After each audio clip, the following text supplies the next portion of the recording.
Video है English short hand की exercise number 2। कल हमने exercise number 1 first chapter start करके सीखी थी और आज हम उन्हीं कॉन्सोनेंट्स की प्रैक्टिस करेंगे। ये जो कॉन्सोनेंट्स लिखे गए हैं इसकी आउटलाइन बनानी है हमें, तो इससे क्या है हमारा कॉन्सोनेंट्स का बेस एकदम पक्का हो जाएगा। तो चलिए एक्सरसाइज नंबर 2 से स्टार्ट करते हैं। कल हमने देखे थे कॉन्सोनेंट्स बी पी सारे थे ये। अब उनको यहाँ पर आपको अल्फ़ाबेट लिखे गए उनकी प्रैक्टिस करनी है, जो अल्फ़ाबेट है उसके सामने वो कॉन्सोनेंट्स बनाना है। कल हमने देखा था पी एकदम लाइट था पी, और उसी डायरेक्शन में बी एकदम डार्क। अब आपको बगैर देख के बनाना है ये। अच्छी प्रैक्टिस करने के बाद ये आपको सॉल्व करना आएगा। टी लाइट डी डार्क, इसके बाद में आपका चे लाइट जे डार्क, के लाइट जी डार्क और डब्ल्यू इस तरह से हो। ये लाइन हो गई आपकी। अच्छी सी प्रैक्टिस करने के बाद आप इसको सॉल्व कर सकते। और शॉर्ट हैंड का यही बहुत बहुत ज़्यादा मेन पार्ट है। अब ये कॉन्सोनेंट्स से ही आप आगे शॉर्ट हैंड लिखेंगे। अब कल देखा था आपने एच अपवर्ड डाउनवर्ड दो तरह के होते हैं, तो यहाँ पर आपको डाउनवर्ड लिखना है एच, तो डाउनवर्ड एच, यहाँ पर अपवर्ड एच, और एच होने के बाद आपका अपवर्ड आर बनाना है। ये अपवर्ड आर हो चुका है। अब सेकंड लाइन में क्या है आपका, स्टार्ट में है आपका डाउनवर्ड आर। डाउनवर्ड आर इस तरह, डाउनवर्ड आर होने के बाद फिर से पी। ये बुक में दिया गया है कि बार बार वर्ड्स कॉन्सोनेंट्स को डाला गया है कि आपकी प्रैक्टिस अच्छी होनी चाहिए। Upward H, D D dark, H downward, downward H, downward H होने के बाद बी आपका, फिर वाई, वाई होने के बाद टी लाइट, फिर छे लाइट। ये अच्छे से प्रैक्टिस करने के बाद ये आपको याद हो जाएगा एकदम। फिर अपवर्ड आर, के लाइट जे डार्क जी डार्क। यहाँ पर हमारी सेकंड लाइन भी कंप्लीट हो चुकी है। और अब थर्ड लाइन है। थर्ड लाइन में हमारा स्टार्ट में है एफ, एफ होता है लाइट, वी उसी डायरेक्शन में डार्क, इथ, इथ लाइट और डी डार्क होता है। अभी आपको एकदम याद हो जाना चाहिए इथ किस तरह है और डी किस तरह है, लाइट डार्क। फिर एस उसी डायरेक्शन में लाइट, और जी जब बनाना है आपको उसी को डार्क करना है बस, जी। फिर उसके बाद में आता है आपका इश, इश इस तरह। एम, एम तो इजी है, लाइन पे बनाइए ऐसा। एन उसका उल्टा बनाइए। और एन जी, एन जी जो है एन जी, उसको क्या करना है आपको, उल्टा एन को डार्क लेना है, वो हो जाएगा आई एन जी। फिर आपका एल, एल, और अब आर बनाना है आपको डाउनवर्ड आर, ये एल के ऐसा उल्टा एल समझिए आप। अब लाइन नंबर 4 आपकी, यहाँ पर क्या है आपको, फिर upward R, R, upward R. फिर क्या बनाना है आपको, एम।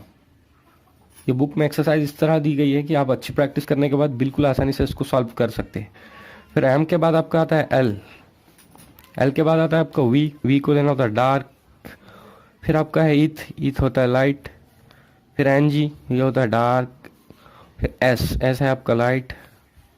ये एम, एम के बाद यहाँ पर फिर है आपका डी, डी डार्क। ये जी, जी डार्क। उसके बाद में फिर आपका यहाँ पर एफ, एफ लाइट, इश लाइट, जी डार्क, जी डार्क हो गया। फिर अब आपकी लाइन नंबर 5। लाइन नंबर 5 में होता है आपका स्टार्ट बी से, बी,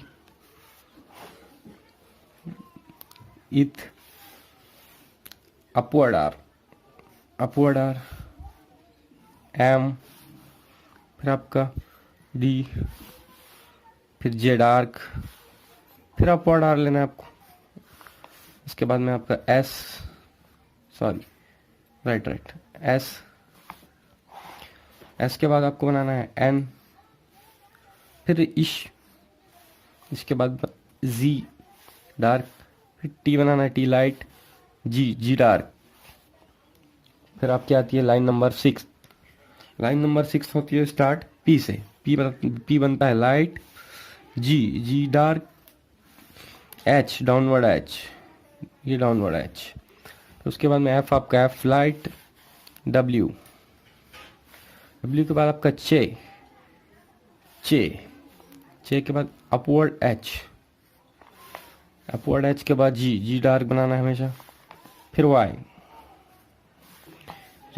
एन, फिर आपको बनाना है डब्ल्यू, फिर के हमेशा लाइट, टी लाइट। ये हो गई 6 लाइन कंप्लीट। अब आपकी है लाइन नंबर 7। लाइन नंबर 7 से स्टार्ट होती है आपकी इश फिर light, F light, S light और इथ लाइट। फिर बनाना है एम, एन, वी आ गया वी डार्क, जी आ गया जी डार्क, डी डार्क और जी डार्क, एन जी बिल्कुल डार्क, एल, उसके बाद डाउनवर्ड आर, ये डाउनवर्ड आर। ये हो गया आपकी line number 7 complete. Last line इस एक्सरसाइज की line number 8। Line number 8 start होती है टी से। टी को लेना है लाइट, जी डार्क, डी डार्क, के लाइट, पी लाइट, चे light, be dark, J dark, downward H,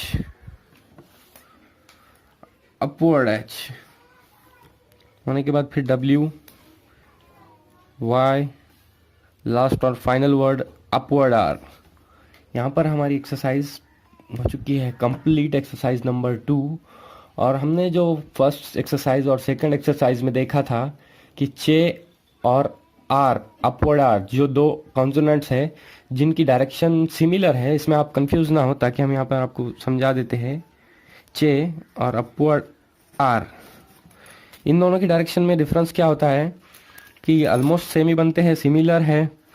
तो फिर आप इसको पहचानेंगे कैसे, और कंफ्यूज नहीं होने के लिए आपको क्या करना है, इसमें चे को हमेशा डाउनवर्ड लिखना होता है, 30 डिग्री प्रिपेंडिकुलर, सीधा लिखा जाता है ये डाउनवर्ड। और आर जो होता है अपवर्ड, इसको अपवर्ड लिखा जाता है। ये भी 30 डिग्री, ये प्रिपेंडिकुलर लिखा जाता है, पर आर को हॉरिजॉन्टल लिखना पड़ता है आपको, हॉरिजॉन्टल। हॉरिजॉन्टल लिखने के बाद इसमें कुछ डिफरेंस बन गया। ये रहा आपका चे और ये रे, इस तरह से है इसमें डिफरेंस। यहाँ पर कंफ्यूज नहीं होना चाहिए। एक्सरसाइज नंबर 2 कंप्लीट हो चुकी है। फिर मिलेंगे नेक्स्ट डे एक्सरसाइज नंबर 3 के साथ में।